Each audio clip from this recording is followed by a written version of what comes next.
የመተት አይነት በየፈርጁ የተለያዩ ችግርና ጠባይ በህይወቱ ይታያል ያስተናግዳል። ሌላው በመተት ውስጡ የገባው አጋንንት ጠባዩ ሲዋረስ የቅድስና ጠባይ ኖረውም ፈራ እግዚአብሔር ከውስጡ እየጠፋ ይመጣል። በዚህም እግዚአብሔር የሚቀያየረው በመተት የገባውን አጋንንት ጠባይ ስለሚዋረስ ነው። የመተት አጋንንት ውስጣችን ሲገባ በቀኑ ውስጣችን ስላለ ከራሳችንም ከሰውም ጋር ስንታመስ እንኖራለን። አንዴ ቀዝቃዛ አንዴ ለብ ከዛም ሞቅ እንላለን። የጠባይ መጋጨት ውስጣችን ስላለ የድንግል ማርያም የአስራት የቃል ኪዳን ልጆች፣ የቅዱሳን መላእክት፣ የጻርቃን የሰማዕታት ወዳጆች በያላችሁበት የክርስቶስ ሰላም ይድረሳችሁ። የእግዚአብሔር ልጆች በክፍል 3 መተት በሰው ላይ ለምን ተግባር ይሰራል? መተት ለምን እኛ ላይ ይሰራል? መተትን ማን ይሰራዋል? ደብተራዎች መተትን እንዴት ነው በእኛ ላይ የሚሰሩት የሚልኩት የሚለውን በደንብ አይተናል። ዛሬም የድንግል ማርያም ልጅ መድኃኒታችን ኢየሱስ ክርስቶስ በረዳን መጠን የክብርት እናቱን የእመቤታችንን ጸሎትና ምልጃ ተስፋ አድርገን በዚህ በክፍል 4 ደግሞ መተት የተመተተበት ሰው 4 አደገኛ ጠባያትን ይዋረሳል። እነሱ ምን ናቸው? መተትና ድግምት ሲደገምብን የምናሳያቸው ምልክቶች ምን ናቸው የሚሉትን በሰፊው እናያለን። የቅዱሳን አምላክ ልዑል እግዚአብሔር ሚስጥሩን ይግለጽልን። የወለላይቱ እመቤት ልጆች መተት የተመተተበት ሰው 4 አደገኛ ጠባያትን ይዋረሳል። እነሱ ምን ናቸው የሚለውን ከማየታችን በፊት ትንሽ ስለ ሰው ጠባይ እንመልከት። ወዳጆቼ አንድ ሰው የራሱ የሆነ ተፈጥሯዊ ጠባይ አለው። የሰው ልጅ ከተፈጥሮ ውጪ በውጫዊ ተጽዕኖ የተፈጥሮን ጠባይ ሊቀይርና ብሎም ሊያጣ ይችላል። ለምሳሌ አንድ ሰው ማህበራዊ ህይወት የበዛበት ከሆነ ሰዎች ከሰዎች ጋር ጥሩ መስተጋብር ባላቸው መንደር ውስጥ ካደገ የዛን አካባቢ ሰዎች ጠባይ በጊዜ ሂደት መውረሱ አይቀርም።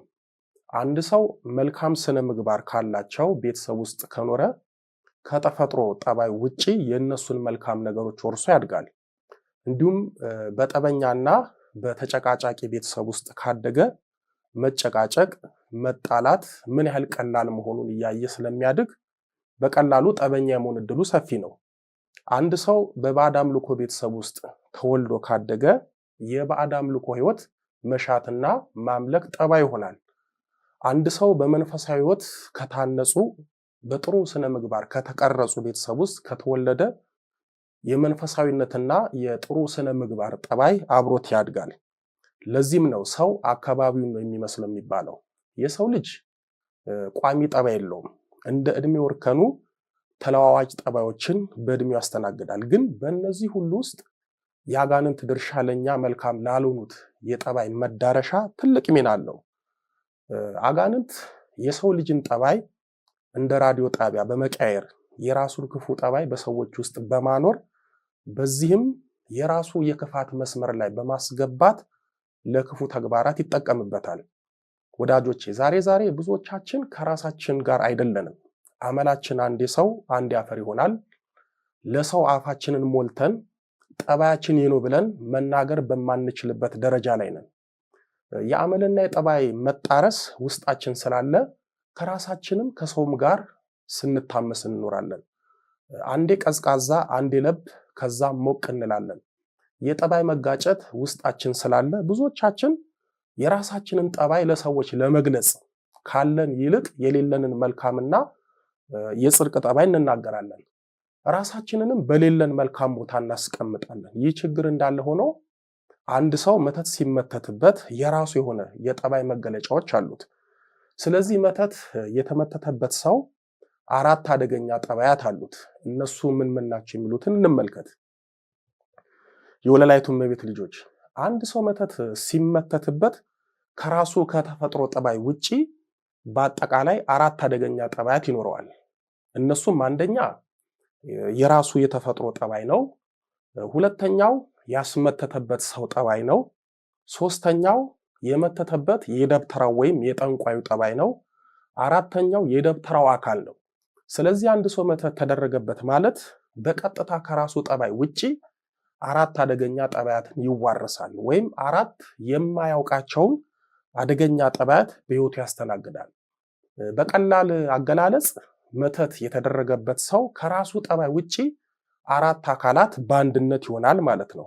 ዘርዘር አድርገን እናያለን። አንድ ሰው መተት ተደረገበት ማለት ከራሱ ውጪ 4 አካላት አሉት ማለት ነው።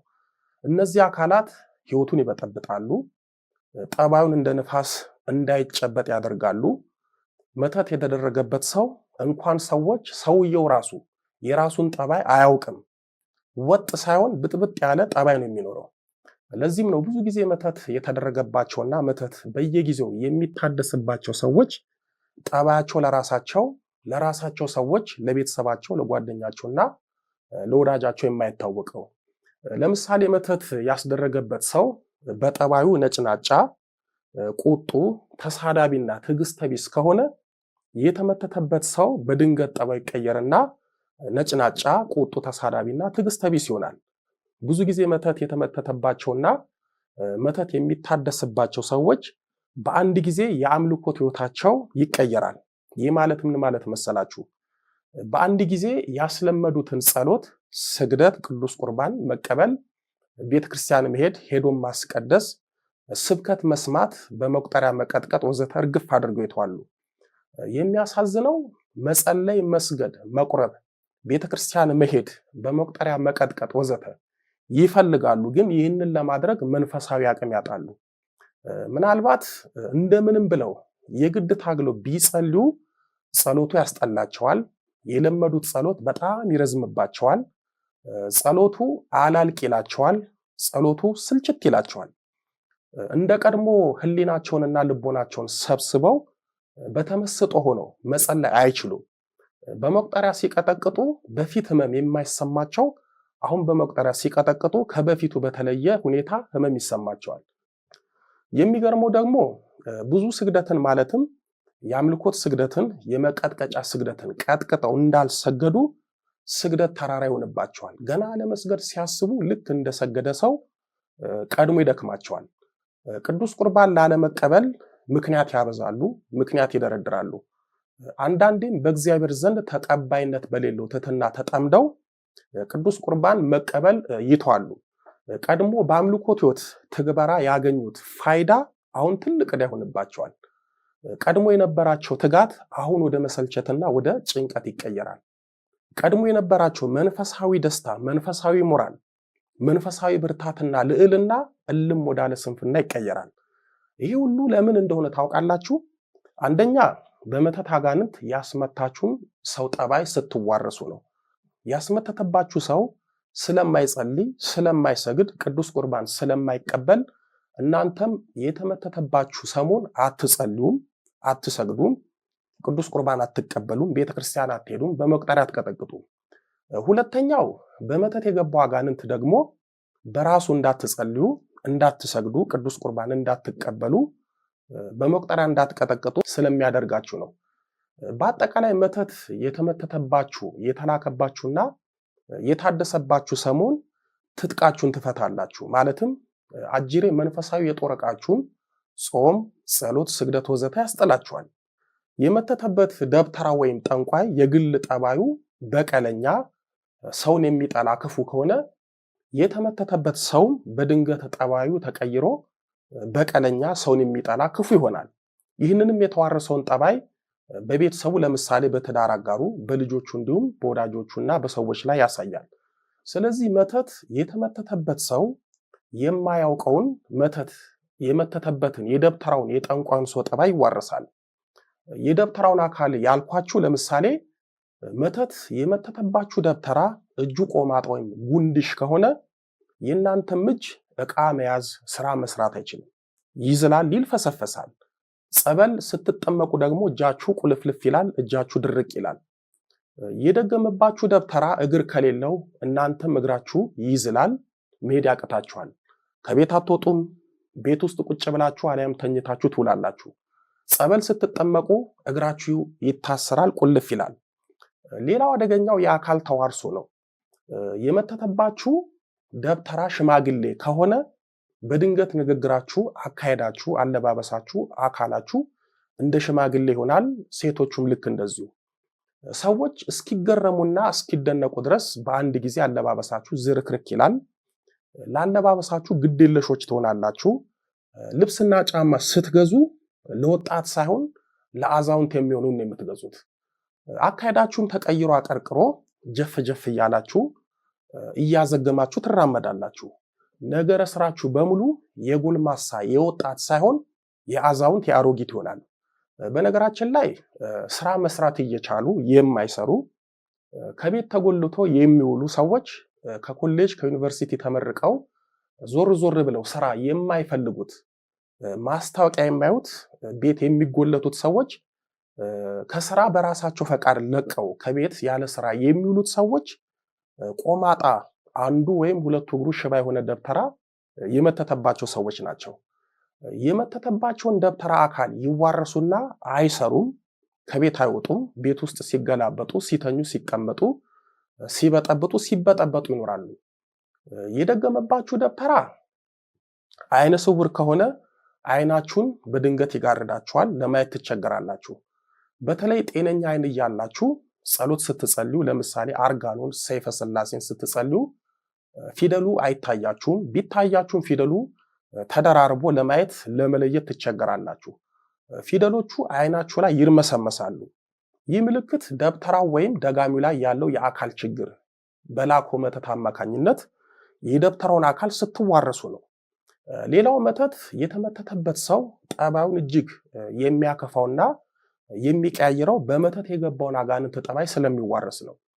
የመተት አጋንንት ውስጣችን ሲገባ በቀን ውስጥ ብዙ ተለዋዋጭ ጠባይ ይኖረናል። የተናገርነውን አናውቅም፣ አናደርግም፣ በቃላችን አንገኝም። ምን እየሆንንና ምን እንደሆንን ሁሉ ለእኛም ለሰዎችም ግራ እንሆናለን።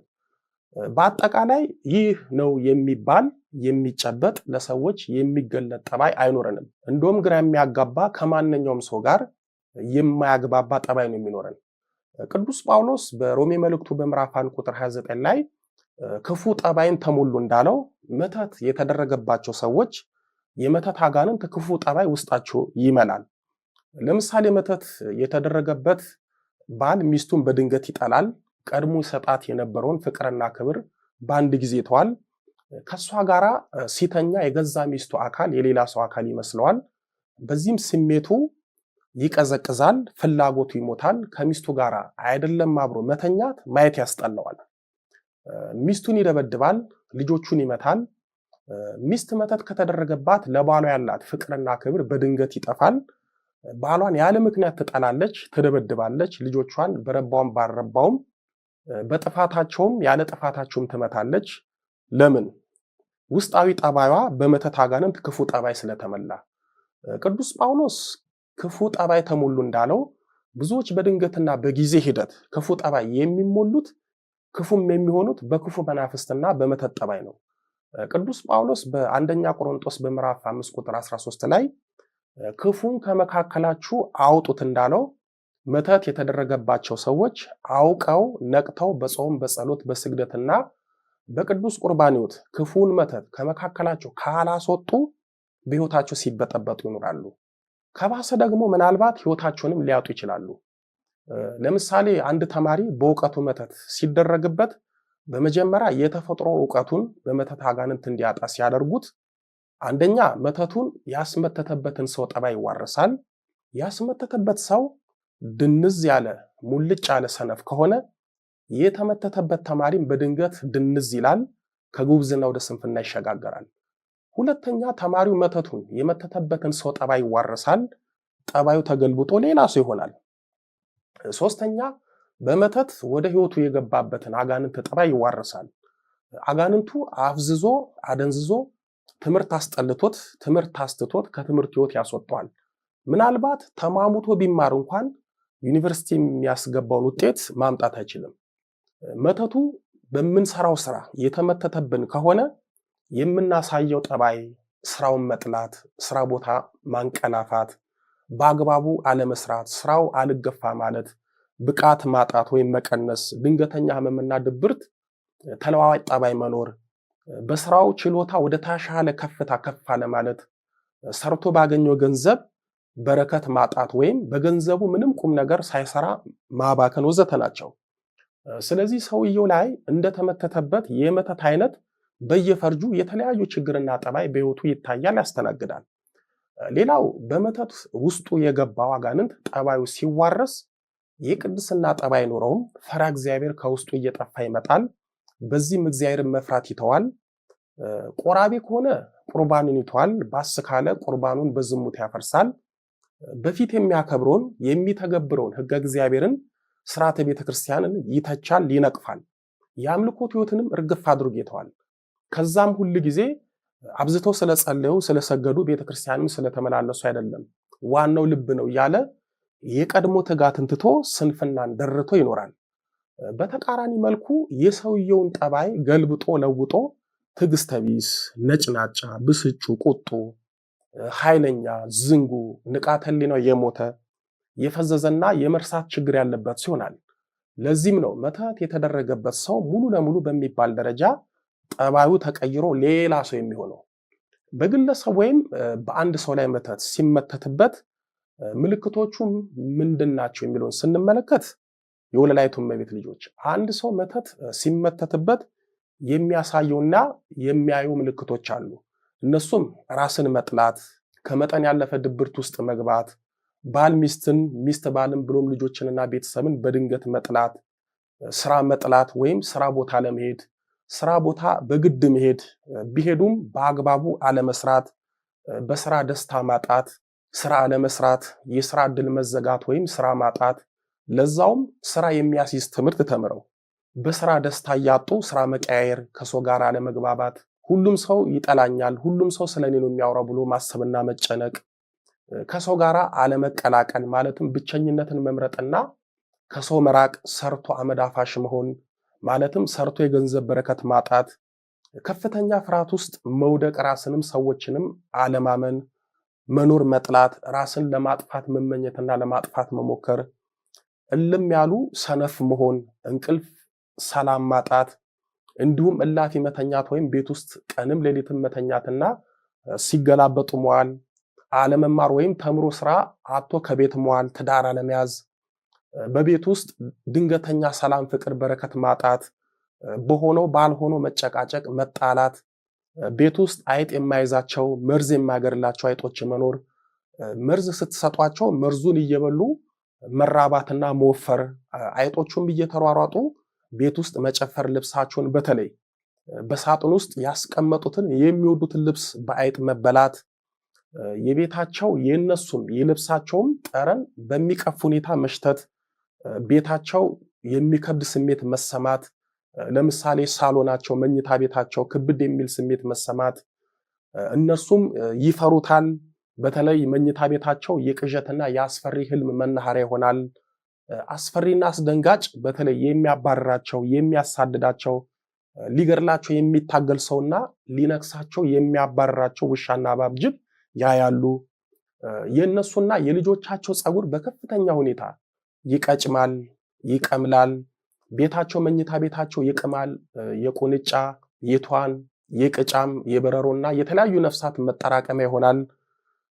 ትናንሽ ነፍሳት በብዛት ቤት ውስጥ መገኘት፣ በቤቱ አካባቢና በስራው ቦታ ቁራዎች አለመጥፋት፣ ቤተክርስቲያን አለመሄድ፣ አለማስቀደስ፣ አባቶችን መጥላት፣ ጸሎት መጥላት ወይም አለመጸለይ፣ ከማህበራዊ ህይወት ገለል ብሎ በብቸኝነት ጥላ ስር መኖር፣ ራስን መጣል፣ ለምሳሌ ራስን ዝቅ አድርጎ እንደማይረባ ማሰብ፣ ልብስ አለመቀየር፣ ሰውነት አለመታጠብ፣ አንድ ልብስ ብቻ ለብሶ ዝርክርክ ማለት፣ የመጫጫንና ክብድ የሚል ስሜት መሰማት፣ ሁል ጊዜ በጭንቅላታችንና በሰውነታችን ላይ የሆነ የሚከብድ ነገር ተሸክመን የሚከብድ ስሜት መሰማት፣ በህልማችን የሆነ ሰው እንጀራችሁን ሲወስድባችሁ፣ ሲታገላችሁ፣ የሆነ ነገር ሲነጥቃችሁ፣ ውሻ ጅብ አባሮ ሲነክሳችሁ፣ የሆነ ሰው አባሮ ሲይዛችሁ፣ ታግሎ ሲጥላችሁ፣ ሲመታችሁ ማየት፣ ሴት ከሆነች እንኳን ትዳር ልትይዝ ስለ ትዳር ሲወራ የመጥላት ስሜት መሰማት፣ ካገባችን በትዳሯ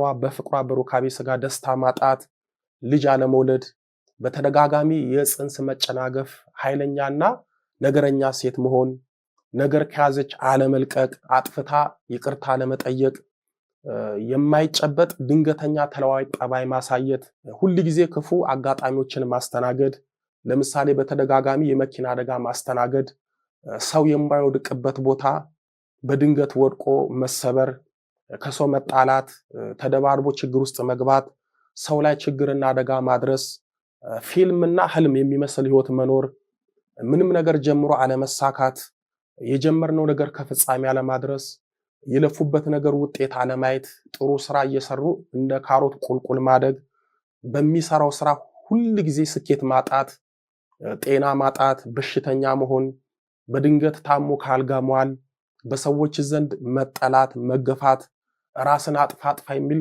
ስሜት መሰማት፣ የምግብ ፍላጎት መቀነስ፣ ያለ በሽታ በድንገት መክሳት ወዘተ ናቸው የወለላይቱ እመቤት ልጆች። እነዚህ ሁሉ የነገርኳችሁ የዘረዘርኩላችሁ ችግሮችና ምልክቶች አንድ ሰው መተት ሲመተትበት የሚያያቸው በህይወቱ የሚያስተናግዳቸው ናቸው። በቀጣይ በክፍል 5 ደግሞ የመተት አጋንንት ከዓይነ ጥላ የሚለይበትና አንድ የሚሆኑበት ምን ናቸው የሚለውን በሰፊው እናያለን። ሕዝቤ እውቀት ከማጣት የተነሳ ጠፍቷል። ትንቢተ ሆሴዕ ምዕራፍ 4 ቁጥር 6፣ ከትውልዱ ማን አስተዋለ? ትንቢተ ኢሳይያስ ምዕራፍ 53 ቁጥር 8፣ ፈረስ ለጦርነት ቀን ይዘጋጃል፣ ድል ግን ከእግዚአብሔር ዘንድ ነው። መጽሐፈ ምሳሌ ምዕራፍ 21 ቁጥር 31። ያስተማረን የመከረን የአባቶቻችን አምላክ ልዑለ ባሕርይ ቅዱስ መድኃኔ ዓለም ኢየሱስ ክርስቶስ ክብር ምስጋና ይድረሰው። ድንግል ስንላት ጌታን ወልዳ የተገኘች፣ ጌታን የወለደች ስንላት ድንግል የሆነች፣ ስሟን ለመጥራት ከሰማይ ከምድር የከበደች፣ መንበረ ፀሐይ መንበረ ሥላሴ ንግሥተ ሰማይ ወምድር የጌታችን የመድኃኒታችን ኢየሱስ ክርስቶስ እናት ወለላይቱ እመቤት ድንግል ማርያም ምስጋና ይድረሳት። አሜን።